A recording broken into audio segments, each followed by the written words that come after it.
Light the fact that many bridges across the state are functionally obsolete or structurally deficient. According to the Department of Transportation, 95% of Washington bridges are in fair to good condition.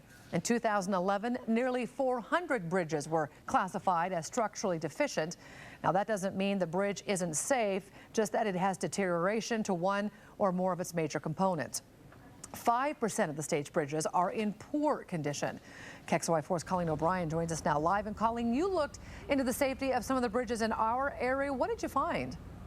Well, Nadine, we found that many of those bridges fall under those lists that you were talking about. And many of the bridges we cross every day, like the Maple Street Bridge behind me, they have weight restrictions for a reason. A large number of bridges in Spokane County are actually old, built 50 plus years ago, which means that they are in dire need of repairs. As we watch the bridge collapse unfold, we all wondered, could it happen here? After speaking with the city, county, and local Department of Transportation, they all say not likely.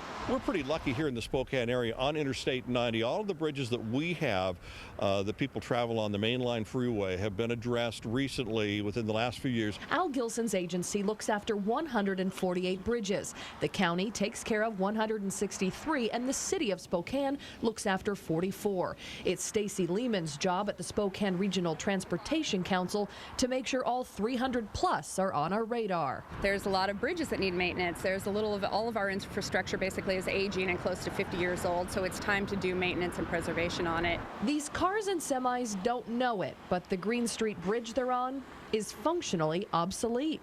It's close to at least 50 years old, which means it was built for cars of a different era. And now we're bringing large semis and multi-axle trucks across it, and it just wasn't built for that weight.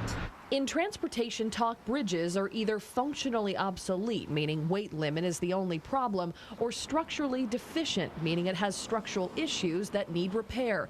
It sounds bad, but bottom line, Lehman and Gilson say our bridges are safe, just old, so they still need work. If we don't put the investment into our bridges now, basically, it's hard to say what will happen with them, but that's the case with all of our transportation structure. With an estimated price tag of $1.9 billion to fix all of Spokane County's bridges, Lehman thinks it's unlikely Spokane bridges will see any of the fixes they need anytime soon. Somebody needs to win the lottery, apparently, Mega Millions. There is so much information, updated information out there about bridges in Spokane County. We could only just scratch the surface in today's report, but we have put a link to those reports on KXLY.com for you. Nadine? Well, Colleen, in the research that you did on our bridges, do you think that what happened in Skagit County could be repeated here?